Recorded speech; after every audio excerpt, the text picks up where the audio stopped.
This episode of the Watch and Listen podcast is brought to you by Crown & Caliber. Crown & Caliber is the official watch retailer of the Watch and Listen podcast. They're based in Atlanta, but primarily do business online. They buy watches, they sell watches, they fix watches, they service watches. If you are in the luxury watch game and you're looking for a reliable company full of real watch enthusiasts with 15 in-house watchmakers and techs.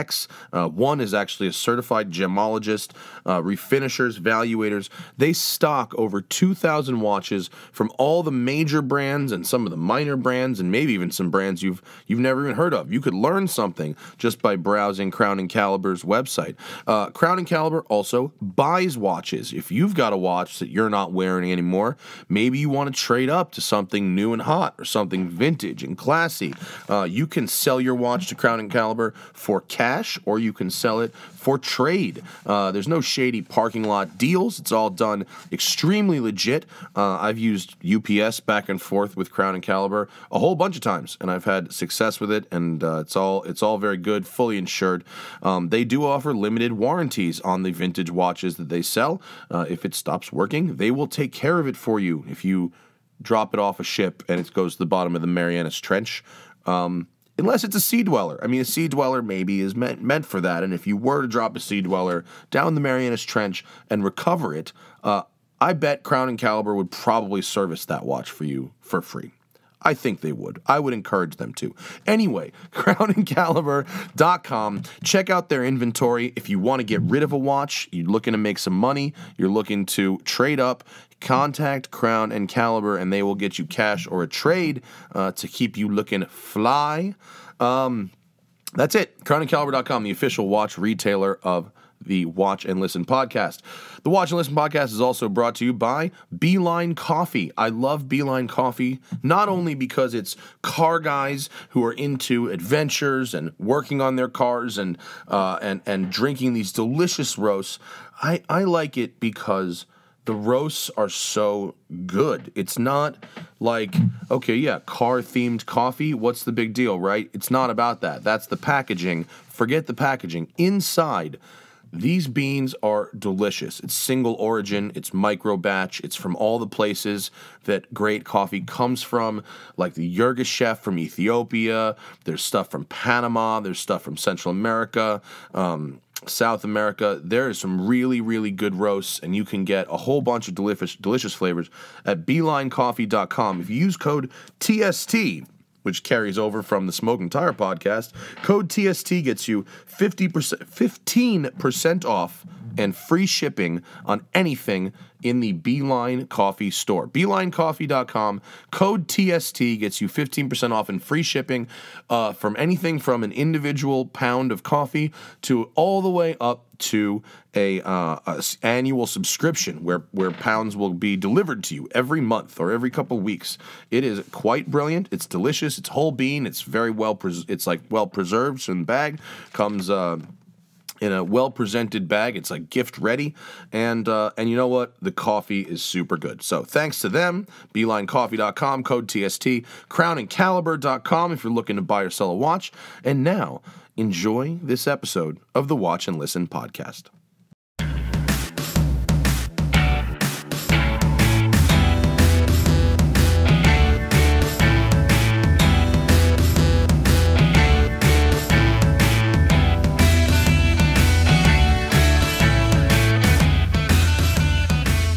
Hey guys, welcome to the Watch and Listen podcast. I am host A, Matt Farah.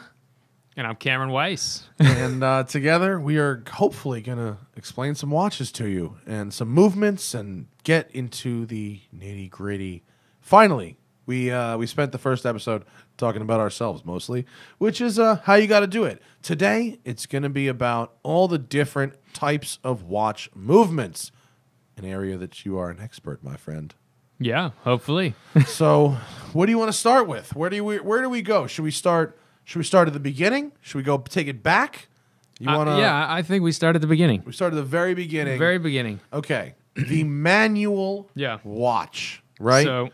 So wait, give us the rough overview of what we're going to see in this episode as it pertains to types of movements. So we've got mechanical watches, Yeah. and we've got quartz watches. Okay. And we have some sort of hybrid quartz mechanical watch, and just some different examples of all of them, really. And then we have chronographs. We got automatic. We got some interesting watches for you. Crown and Caliber has sent over a few. Thank them. And we got a couple out of our personal collection. So let's go back to the beginning and the basic mechanical watch. And Cameron's got something for us here with his watch. Yeah. The Weiss Watch Company mechanical movement. What do we got going on with this? Traditional, manually wound. So when you talk about a mechanical watch, you've got a couple of different options there. You've got mechanical as your major group, which means mechanicals. There's a spring and there's wheels and oscillating weight, no batteries, no energy storing. Yeah, no computer circuits, nothing, no controlling with any kind of computer mechanism. You have a spring, a series of wheels, and another spring on the other side. I got a diagram for that. There you go. Boom. So we've got on the left-hand side here, that's your spring, the hairspring, and the balance wheel. Essentially, it's a pendulum, like you'd see on a clock. Yeah. The wheel is the weight. But instead of a clock swinging back and forth, it's unwinding and rewinding and unwinding and rewinding. That's the invention that made the pocket watch and the personal timekeeping device possible. And actually, look at this. Wait, I'm glad we have this. I had a watch service, so we have a spring that is unwound and out of the watch. This is an old spring that came out of my Rolex Submariner, but I saved it because I thought you would find it very interesting. This spring here is actually shaped like an S. It's a little big for the viewing area. Here, hold it up to the regular camera. Oh, here we go. Hold that up there. Oh, I didn't. Yeah, so it's actually shaped like an S. Yeah, like a music staff. Exactly. So you have it. It actually will curl back over itself, so that towards the end of the wind, you don't have less torque. Huh. Interesting. Yeah. But that's where the power is stored. And let me think. If you wind that one piece of metal up, that watch will go for, I don't know, 3 days almost, probably? Not quite. It should be around like 48 hours. Okay. Yeah. 2 days. Yeah. 2 days. The idea of it is that it should get you through the weekend. If you set the watch down Friday night after work and you don't wear it on the weekend, you put it back on Monday. Oh, is that how they That's came the up idea. with that rough power reserve? That was the estimate? goal. That was the goal, yeah. That on the weekend you don't need your watch. Yeah. Okay. All right, so let's go back to this basic graph here, which I have stolen from the internet.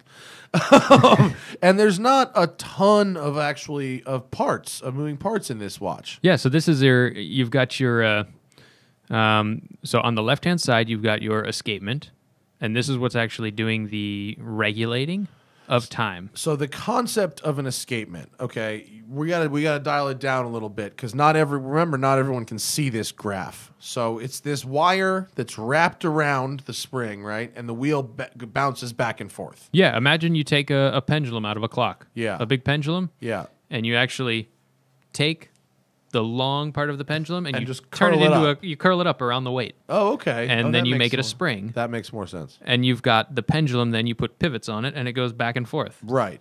And that has a sort of an alternating tooth situation, right? Yeah. So we've got the Pallet Fork, which is actually impulsed and then also...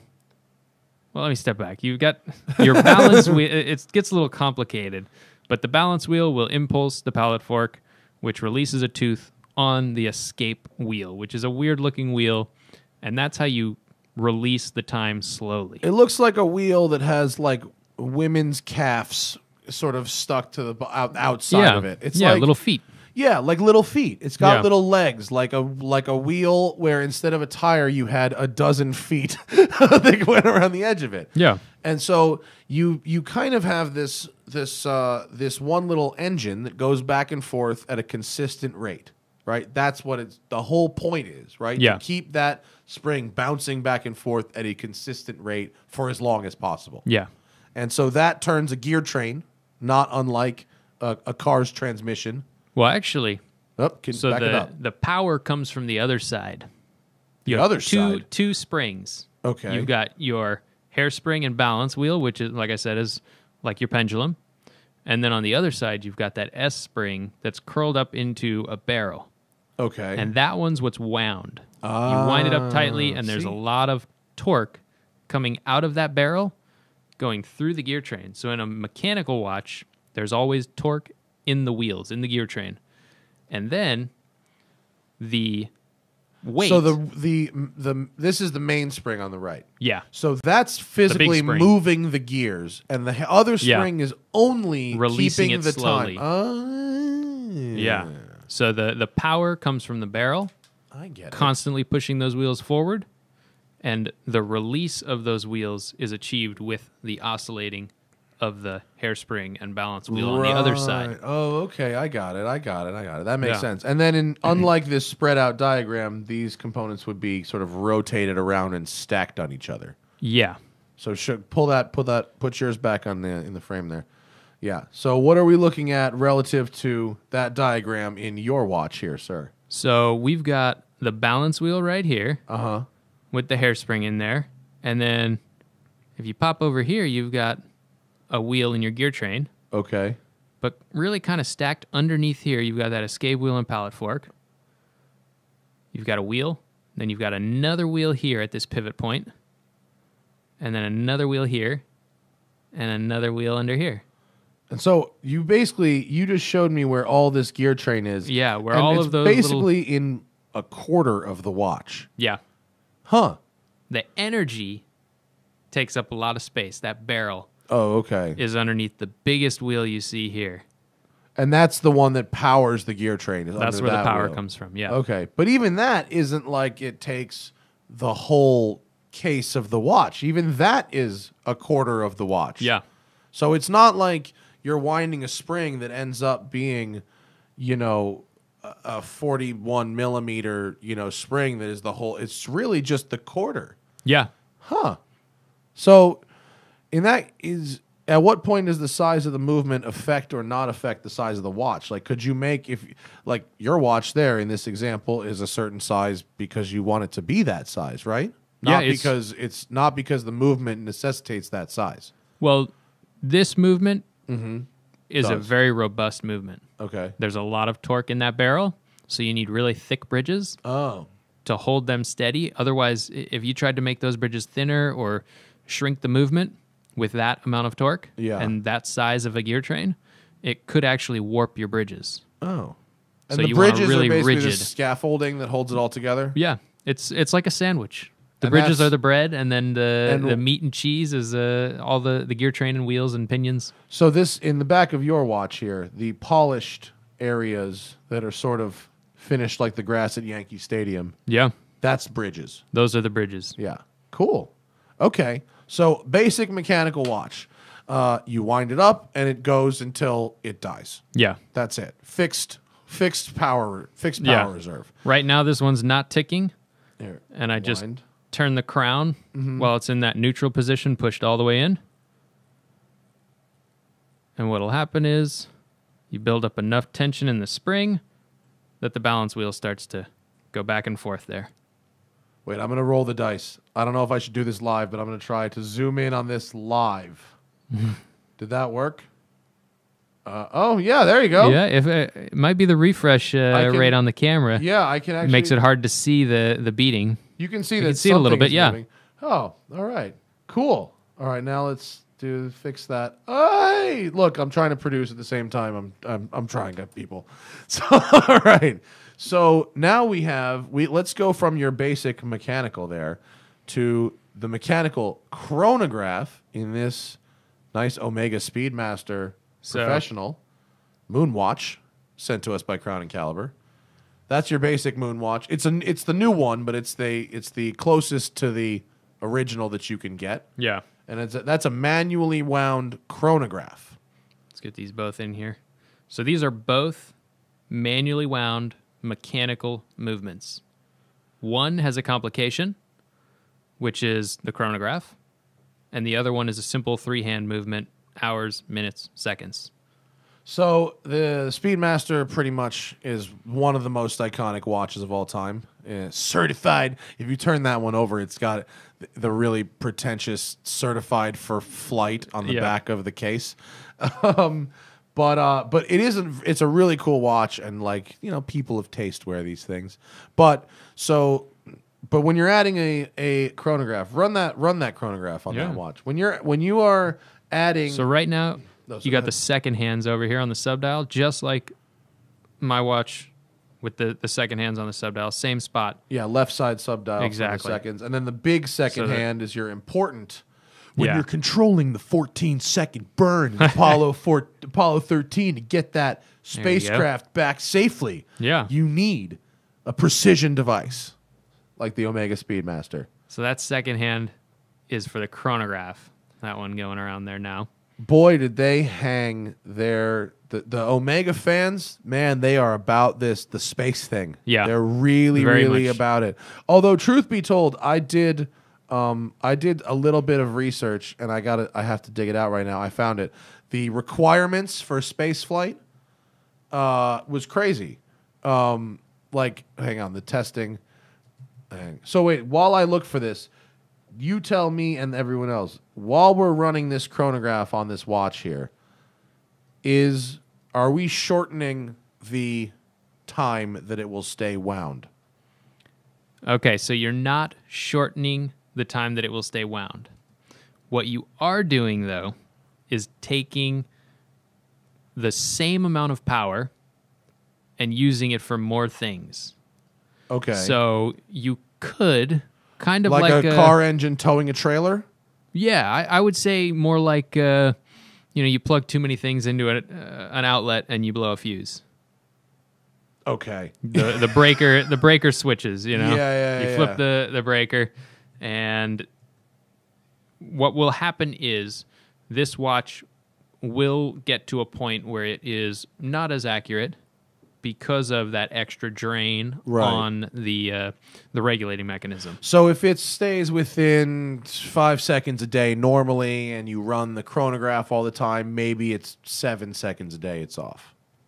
It could be. It really... Probably not. Probably not. I know people who like to run chronographs all the time just see so they have the some hand things going, moving. Yep. Do you know people who do that too? Yeah. Pretty normal? A lot of people look at a chronograph and it's annoying to see that the second hand doesn't move because that's what they think is the second hand, and the movement is over in the small subdial, and it is a little odd getting used to that.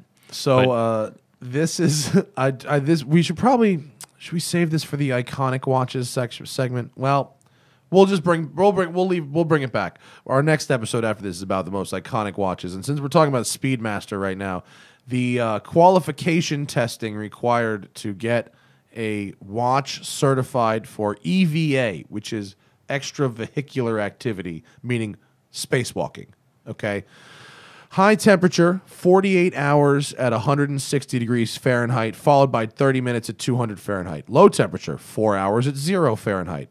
Temperature cycling in near vacuum, 15 cycles of heating to 160 for 45 minutes, followed by cooling to 0 for 45 minutes at 10 to the minus 6th atmospheres. 250 hours at a temperature between 68 degrees Fahrenheit and 160 Fahrenheit at relative humidity 95%. 100% oxygen for 48 hours at 71 Celsius. I don't know the conversion. Shock, 6 MS-40 G shocks from different directions. That just means, you know what that means, Cameron? Smack it with a hammer? What does that mean? Yeah. Smack it with drops. a hammer. Hammer drops, essentially, right? it could be either dropping it or it could be a hammer swinging and hitting it on all different 6 different sides. Okay, so linear acceleration from 1 to 7.25 G within 333 seconds. Yeah. So the acceleration would be the hammer hit. And then the shock would be the drop. Oh, okay. From within 300... Okay. Low pressure, 90 minutes at 10 to the minus 6th atmospheres and 160, followed by 30 minutes at 200 Fahrenheit. Wow. High pressure, 1.6 atmosphere for an hour. Vibration, 3 cycles of 30 minutes vibration, varying from 5 to 2,000 hertz. an acoustic noise. It has to handle 30 minutes of 130 decibels from 40 to 10,000 hertz. Whoa! Holy shit! That thing had to take a beating. Yeah. That's crazy. That's all very intense for a mechanical watch. That's crazy. And then the requirement is it has to stay within 5 seconds a day. Yeah. For after those conditions. It really is very impressive. And the current ones that you would buy on if you went out and bought the Omega watch, that exact one right there. It doesn't hold up to this. No? These were special watches made by a special team of people. Really? Using special lubricants. Really? Because special look materials. at the back of that watch. Read that. It says like certified for space flight in NASA missions on it. And it's kind of Quite like pretentiously, I might add. It's kind of like the band out of the way there. The COSC certificate for a chronometer. Yeah. It has the potential to be that good. Okay. Is really what they're saying.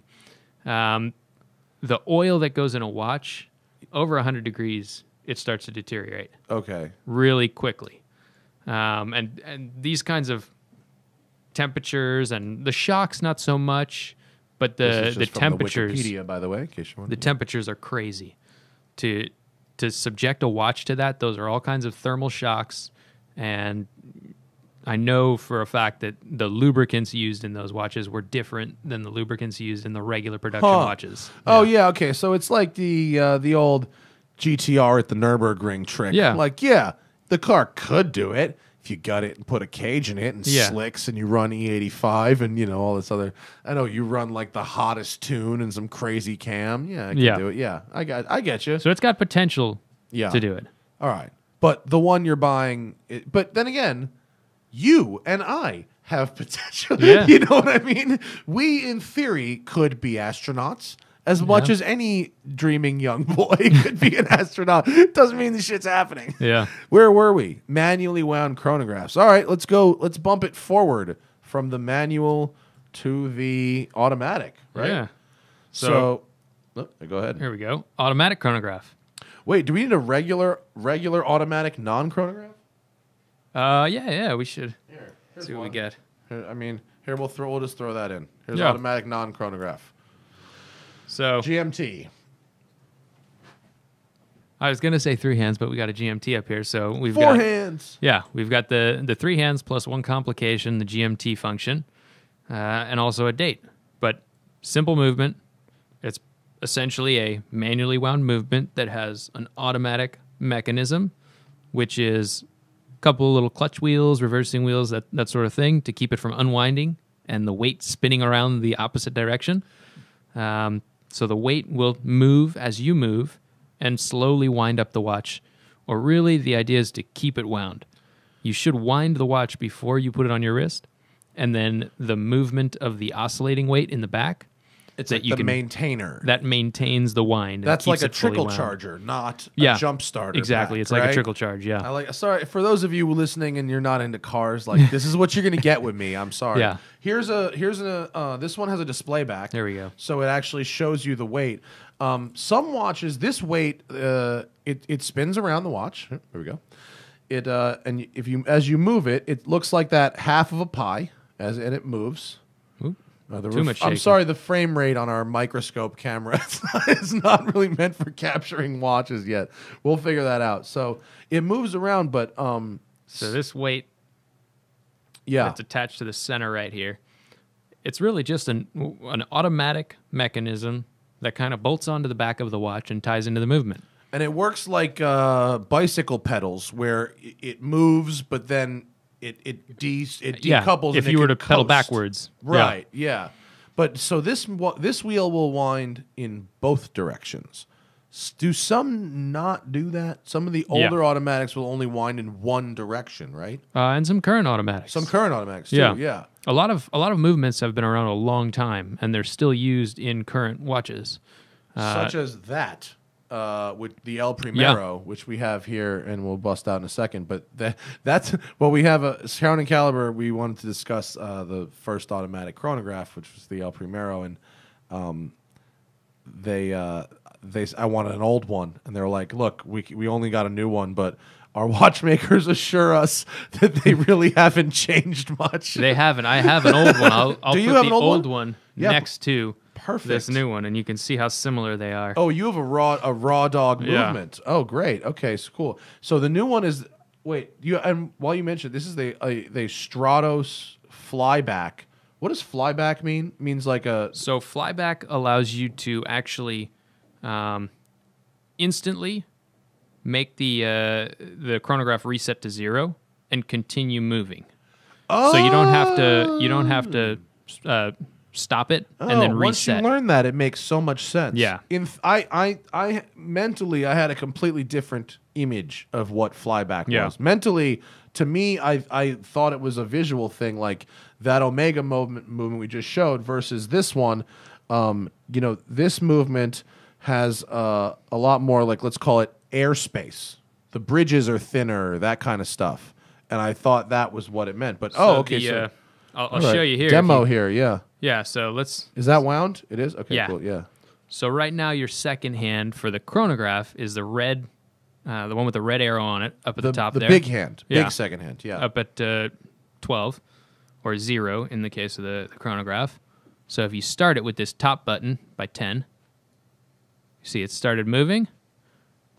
Now if you want it to fly back and continue to go, it'll just kind of like reset it to 0 and start again instantly. You hit that, flies back and starts instantly. Dope.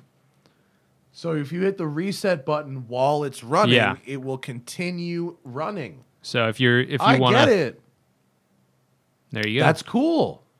So Thank you without for showing me delay that. or anything, and then And then obviously if you like just a wanna regular stop chronograph, it, you there, stop it. And now you can reset it. Stop. You could start it again, or you Yeah. could stop it and reset it. I really like this watch. This Zenith El Primero. This is the new one, but I'm a big fan of that watch. It's Yeah. a cool watch. That's so dope. I like it. Now let's look at the movement. So here's pull out your pointers, son. Yeah. And so show us what we're looking for compared to the other movement and then the older movement here. So on the El Primero, this one is it's a chronograph movement like we saw on the front side, and you've got your oscillating weight here with that star on it. You'll see I'll move it. That's nice decoration on that weight. I like Yeah. that. And the interesting thing about the El Primero is that it was actually one of the first chronograph movements for a wristwatch. But aside from that, it was also a high beat rate movement. Yeah. So we're looking at, if I can get the balance wheel here, it might be very hard to see because when you get up to 36,000 and the balance wheel is very small on this, the balance wheel is moving back at a very fast rate. I just zoomed in. So for our video people. So where are we looking here with your pointers? We've got right up here. Yeah, I think that's too fast to see Right? for You our can't camera. even see it on the camera. You It's can. It moving just so looks like fast. it's sitting there. Yeah. Yeah, so it's flying back and forth. In fact, it's going back and forth so fast that when they created this movement, they had problems with lubrication on the escape wheel. It was flying off of the wheel because the wheel was spinning so quickly. That's crazy. So they had to come up with new lubricants for high beat movements. Huh. They created the movement before they had a way of lubricating it properly. All right. Well, we're going to go into this in our iconic watches episode more, but automatic flyback chronograph. Yeah. Okay, cool. All right, that's a good one. So now we are on to automatic chronographs. Oh wait, you wanted to see the old movement compared to the new one? Yeah. Actually, let's do this. Actually, let's save that All right. for our iconic watches episode. So that covers manual, automatic, chronograph, and flyback chronograph. Okay, what else we got on the table over there? Let's get into quartz, right? You want to talk about quartz? Yeah, let's do Let's some talk quartz. about quartz. Quartz is much hated on by watch nerds, right? Yeah.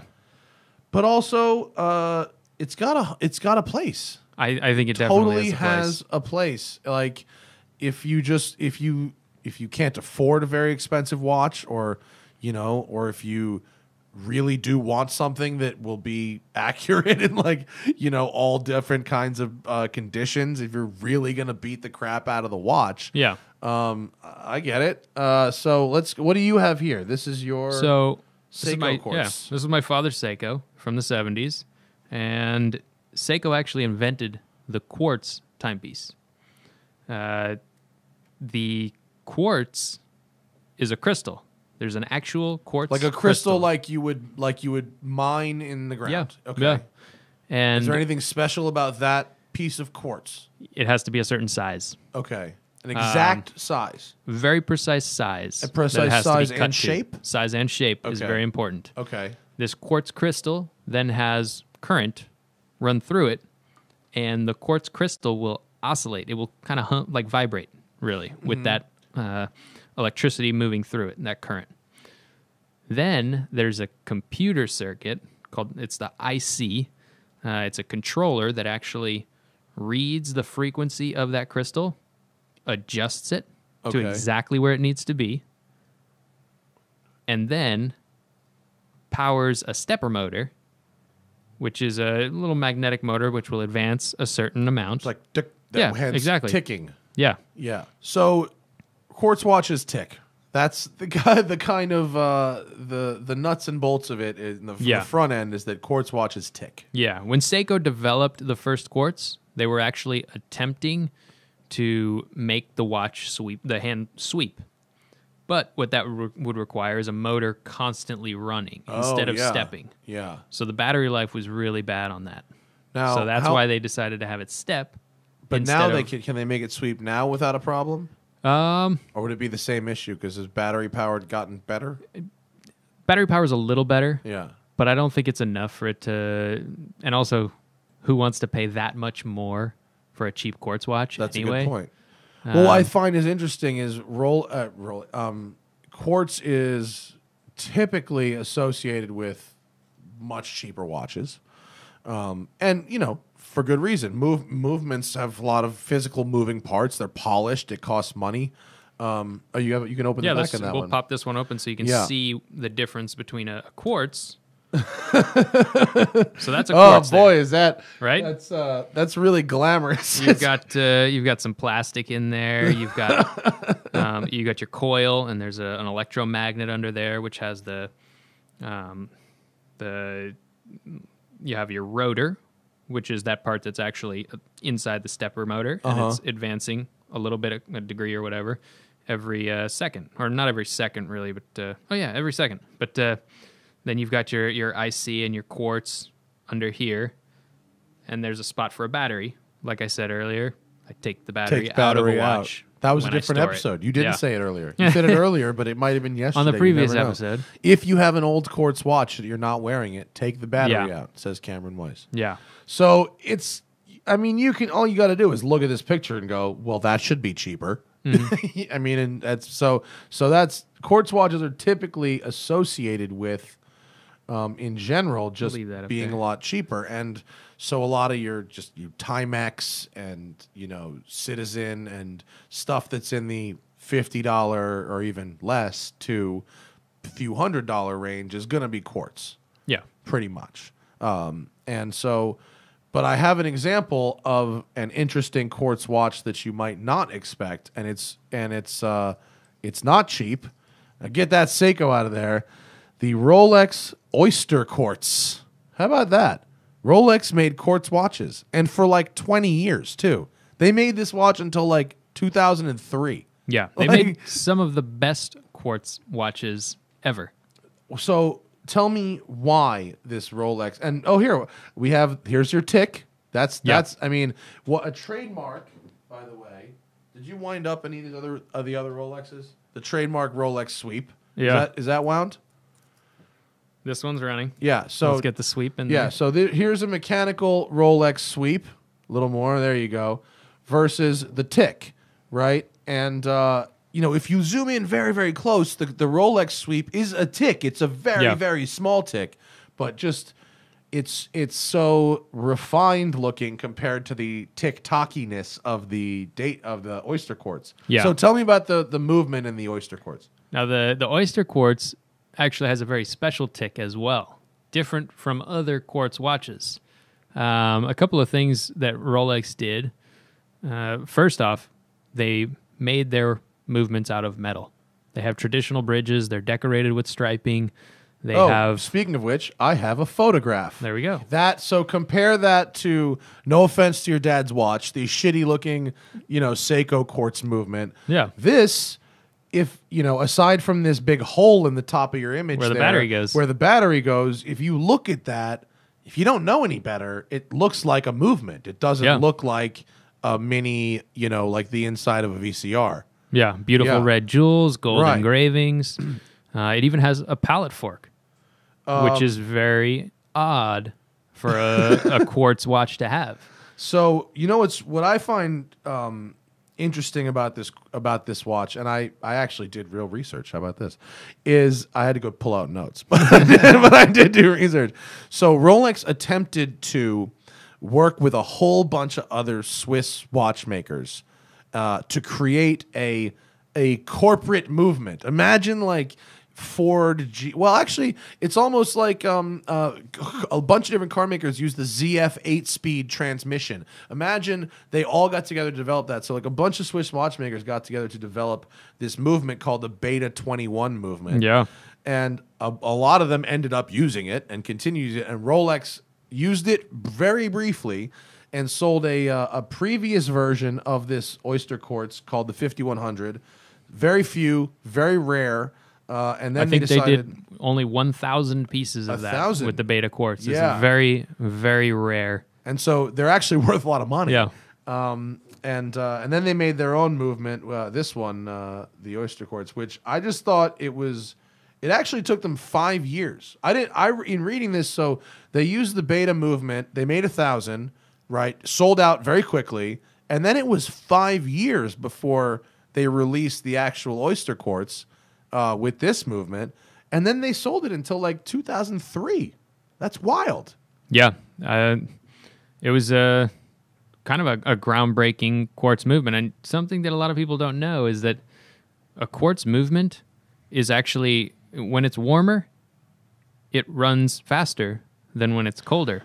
Huh. And this Rolex has temperature compensation. Oh, really? Yeah, it's one of the very few quartz movements have temperature compensation. Yeah, so what's interesting is, this particular Oyster Quartz, I think, is from like the 90s. It's just a stainless steel, but you could get this thing in gold, white gold, platinum, and even just this basic stainless steel one is still like, it's like $3,000. Like it's not cheap like other Rolex watches, or not Rolex, other quartz watches are. It's a very expensive watch, and I'm told there are less than 25,000 of these made, which by modern Rolex standards, they sell 1 million watches a year. It's not very many. Yeah, they're pretty rare. I'm glad Crown and Caliber sent me this. I've never really gotten up close with an Oyster Quartz. It's kind of neat. Yeah, I like it. And this one actually, instead of having a stepper motor that is rotating a little bit, you have a pallet fork, which is actually... I think I can show my mouse here. Yeah, so where am I pointing? Right over here. You can actually see it in the image there. Yeah, is that it? That's the tail of the pallet fork. Up here you have... And it's not exactly a pallet fork, but you have your motor in here.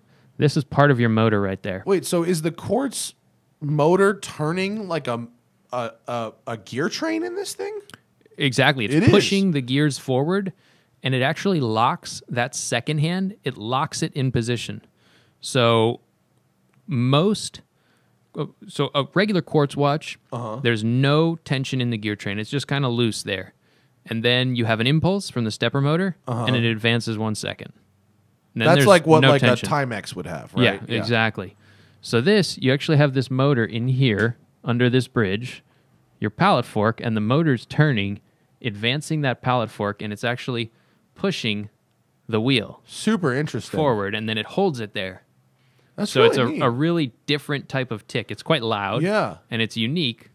In quartz watches, it sounds different than other quartz. I think that's a really, really cool thing. I want to pull this up just a Google image, because this is like, here's like a I mean, I'm sorry for pulling up just Amazon, but I'm not logged in, am I? This for like $120. This is the Timex Intelligent Quartz Flyback Chronograph. And I just happen to think it comes in a bunch of different colors.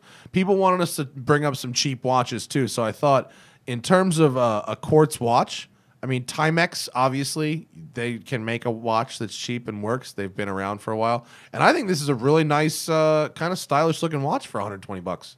Yeah, and I mean, it has complications. It has date. It's got all sorts of stuff going on cool. that if it was mechanical, it would be $100,000. Yeah, and actually there's I go to I got a really nice place like by me. I'll plug them, Marina Bay Watch Company, where they service my watches and stuff, and they do Rolex and Omega and Seiko and stuff.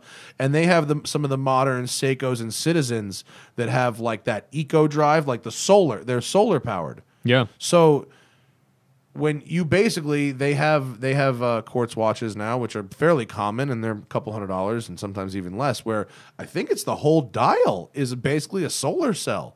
Yeah. And it just keeps it alive. Yeah, the dial charges up a capacitor, and the capacitor releases power every time it needs that impulse. And it's essentially a quartz movement with Pretty that cool. Solar and capacitor setup. There's cool stuff you can do with quartz watches. Yeah. Like, and there's, I want to say it's Citizen that has the GPS one as well that automatically adjusts the time to where, you get off a plane and it's solar powered and it knows where you are. That's kind of a cool thing. And I don't know much about smartwatches, I'm sorry to say. I don't know anything really about smartwatches. Yeah. And maybe we can do a smartwatch episode and play with them at some point. Yeah. But if you want, you can definitely get some nicer quartz watches that are cool. And then shall we go to the craziest, weirdest movement in the watch game right now? Yeah. The Grande Seiko Spring Drive. You're gonna have to explain Spring Drive. This is mine, and it's a Grande Seiko Spring Drive chronograph. And Spring Drive is not like any other movement out there. And please teach me. Yeah, Spring Drive is very different. It's not a quartz, and it is a mechanical, but it's not really a quartz watch. It does have a quartz, but the quartz is regulating it in a very different way than the quartz in any of the other quartz watches we showed you. On the Spring Drive, you can see the hand sweeps completely. And the reason the hand sweeps perfectly smooth is instead of having a stepper motor that is advancing it a little bit, you actually have a magnetic brake. So you have regenerative braking, basically. Exactly, yeah. And if you look at the back of the watch, it looks like a mechanical watch. It's got the automatic winding rotor there. Yeah. And might I add, and I'm not saying this just because it's my watch. Grande Seiko's finishing of their movements is ridiculous. Their fit and finish is so gangster, and they're a vertically integrated company, so they don't outsource anything. It's all made there. Yeah. So anyway, continue. And Here's you want to use the animation? We've got the animation. Yeah. It's stolen from Hodinkee, but I don't know where they got it from. But here, so we've got this animation, and explain what we have going on here. Yeah. So the thing over on the right hand side is your quartz crystal, just above the IC, which is that controller I was talking about earlier. Then you've got your stator basically over here connected to the IC.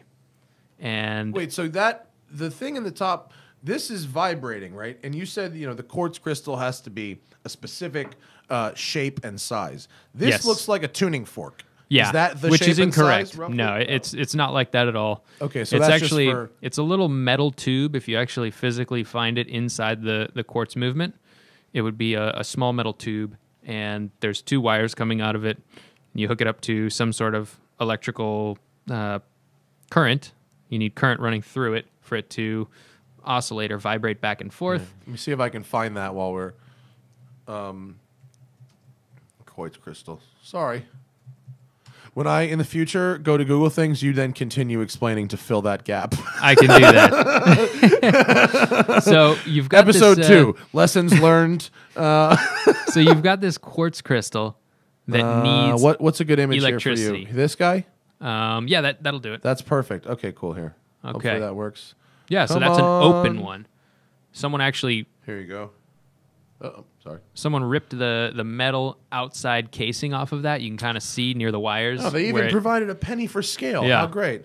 So in between those little tuning forks is held a crystal.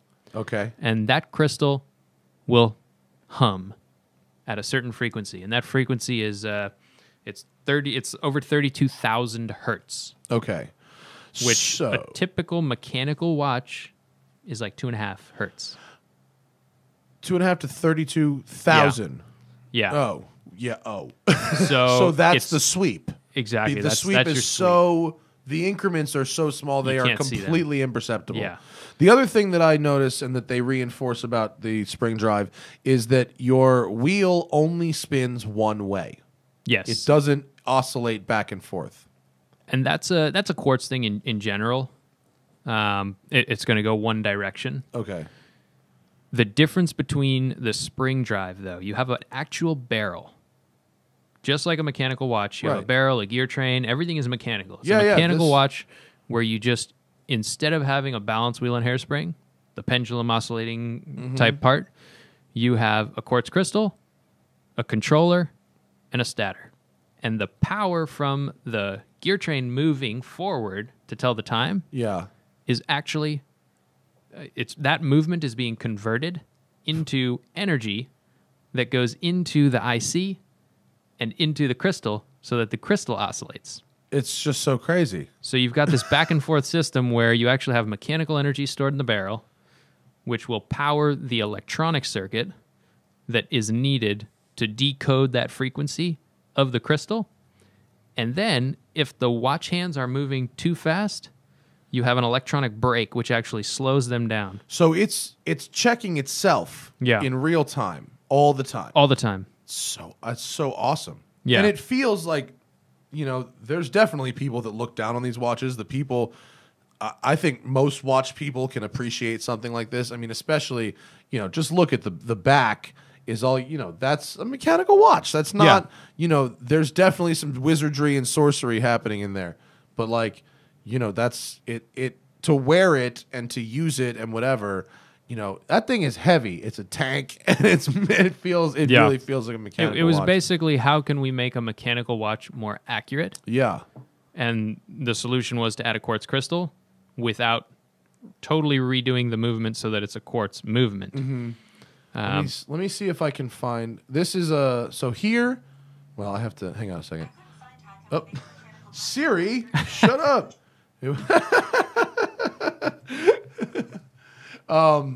The images, if you look up an image of a spring drive movement, here's a good image. And here's that got too big. What is there to look at if you are looking at? I mean, first off, it says 50 joules, which is a lot of joules. Usually, I see 17, 21. 50 is a lot. Yeah, well, this one is also a chronograph movement as well. Which that is as well. Yeah, so the chronograph will have more joules than a manual wind because more joules more is really complications, more parts, joules. more parts that are moving. Gotcha. Joules are just bearings. Oh, is that it? Yeah, they're a joule they're is a bearing, and that's it. Yep. So, if a watch, well, okay.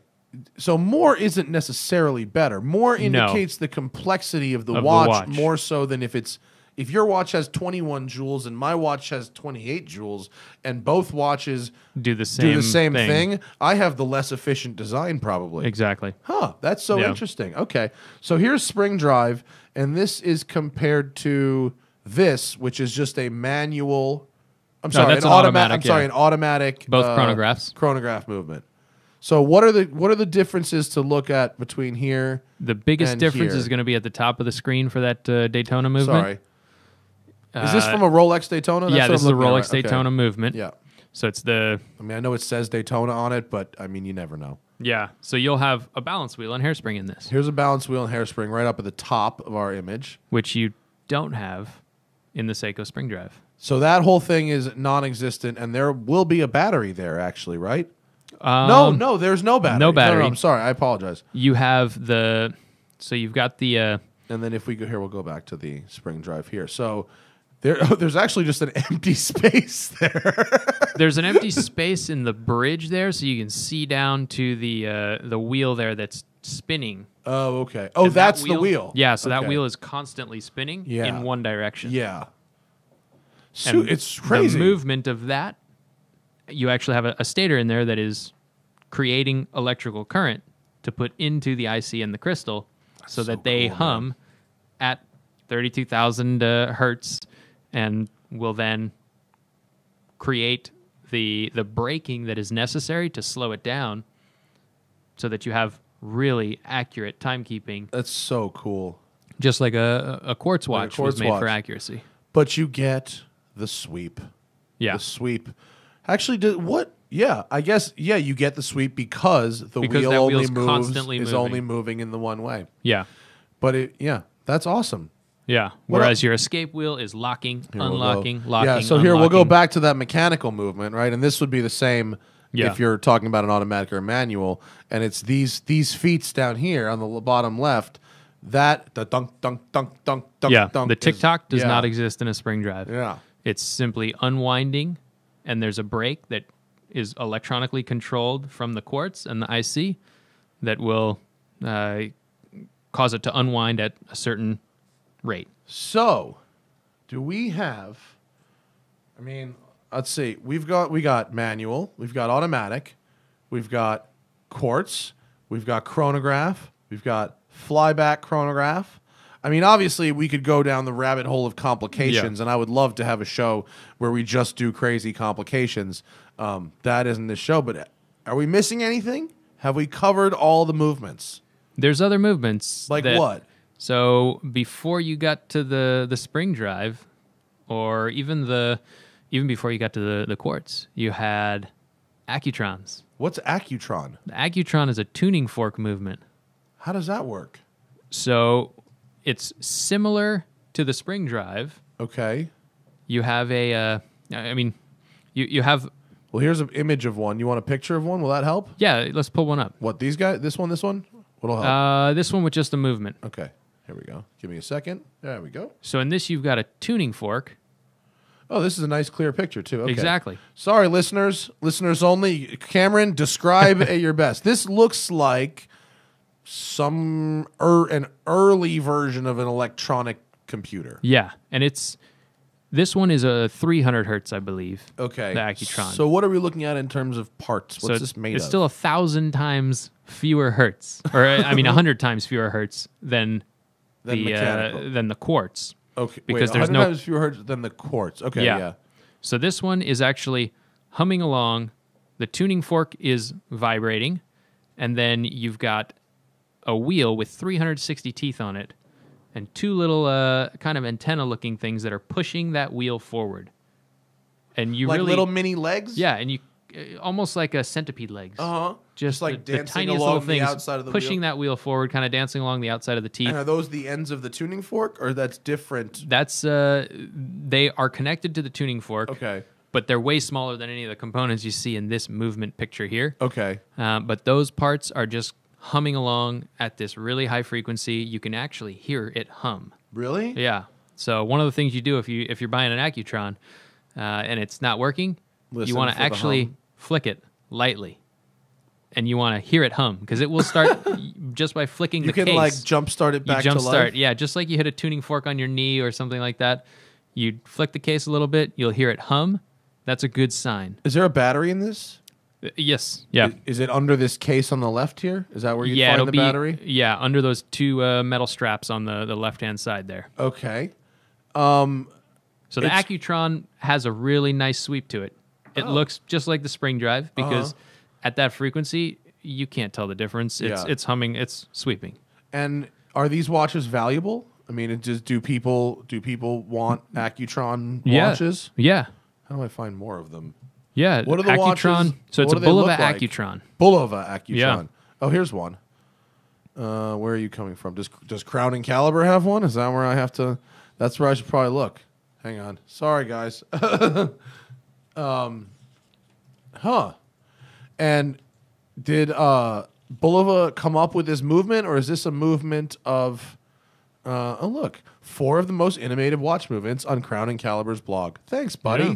Zenith El Primero, Valjoux, we'll get to that. And here's the Accutron 214 movement. There the you same go. photograph we've used. Oh, no. There we go. But I wanted to see what the actual watch looked like. That's what I wanted to see. So the actual watch, depending on the version, there are some that are really cool. You can actually see they have a... You see right through to the tuning fork movement on the front. They look like a very space age type of watch. Like that? Yeah. That is a modern day. Oh. That one's not actually a tuning fork watch. That's what happens when the name Bulova is bought and then Like they that. completely That is destroy definitely the shit. Look at it. that. Okay, there you go. That's what that is? That Yeah. watch is gangster as fuck. Look at that. Yep. I am so about that. Oh, that's love. That's a skeletonized Accutron. Yeah.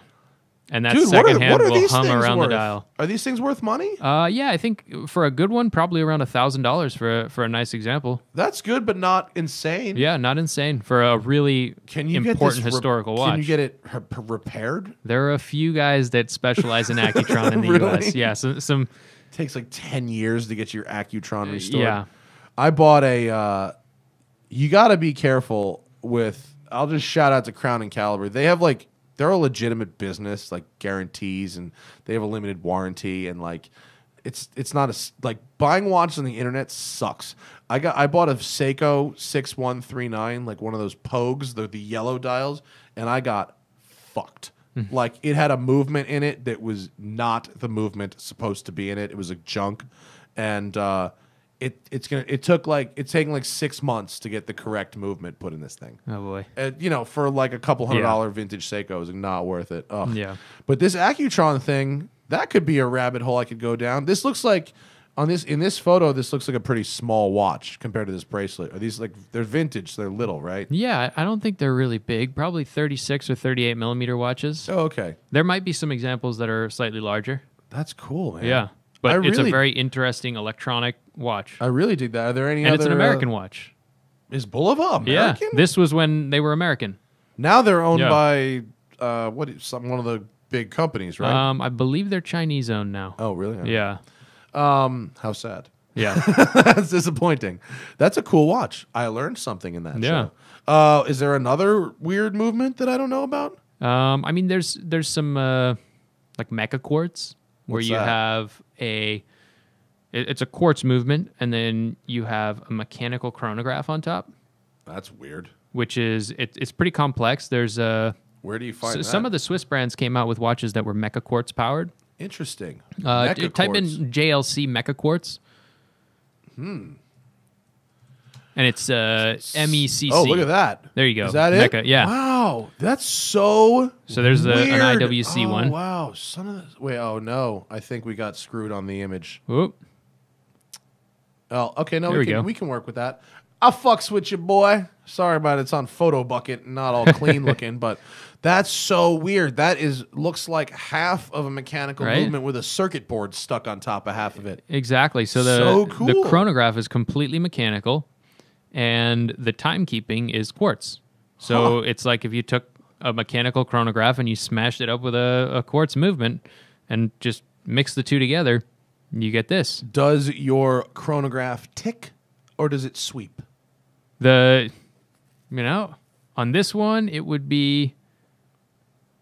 should sweep. It would sweep? I believe so. But man, it might not. I've never actually worked on one of these watches. I've never seen one. I know they're a total headache because we're the just way going back to the Google Images. Where is there other mecha quartzes? This is there's results. quite a few Swiss brands Dude, that some came of out these with look mecha kinda quartz powered cool. watches. I mean, some of these. Is this the front of the JLC one? I think. Yeah. Yeah. Hey, this is the part of the show where we look at Google, guys. Sorry. That looks pretty cool. It's a nice looking watch. All right. Right? Yeah. So that's another hybrid When kind were of these, electric what were these mechanical hot, like, watch. in the 80s? That seems like 80s to me. Yeah, probably late 80s, early 90s. Yeah. Yeah. Definitely 80s. All right. So there are some weird Yeah, there's people some weird hybrids. Yeah. And There's now I guess mechanical Or there's Quartz watches that have an oscillating weight in the back that just charge up the capacitor instead of a battery. So it just spins a little alternator? Yeah.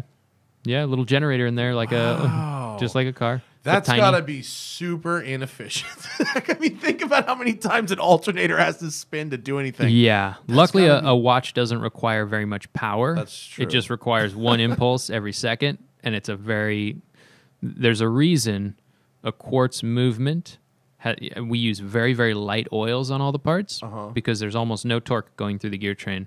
If you put a thick oil on any of the pivots, it'll stop the watch from working.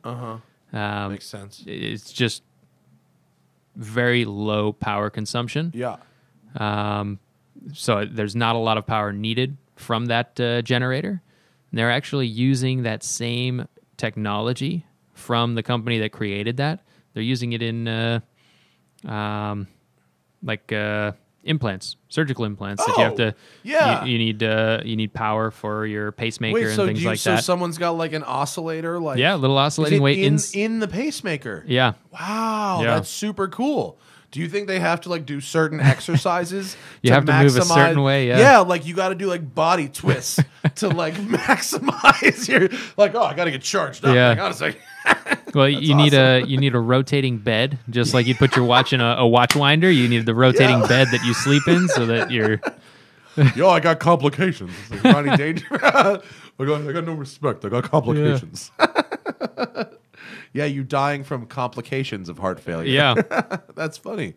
Wow. So yeah, there is an in between for everything. Isn't there's some odd little things that have popped up over the That's years. so interesting. So it's not as clear cut as mechanical and quartz. There's definitely middle ground that's really pretty interesting. Well, and then you see some other like unique innovations, like where people use like different materials. Like Ulysse Nardin is starting to get into that silica, and like people have their kind of unique spin on everything. But for an hour, that pretty much covers the deal. Yeah. All right. So there we go. That's an hour on all your different movements. All right. I think show number 2 is in the bag. Definitely. Plug your company, Cameron. Weiss Watch Company. Check us out. Check us out on Instagram and online. They make watches in Los Angeles, California. Completely. That's the thing. And they're good. I have one. Thanks, guys. Follow us, subscribe, do all those things. Put all the links in the description for you. And we'll see you for episode 3 of Watch and Listen.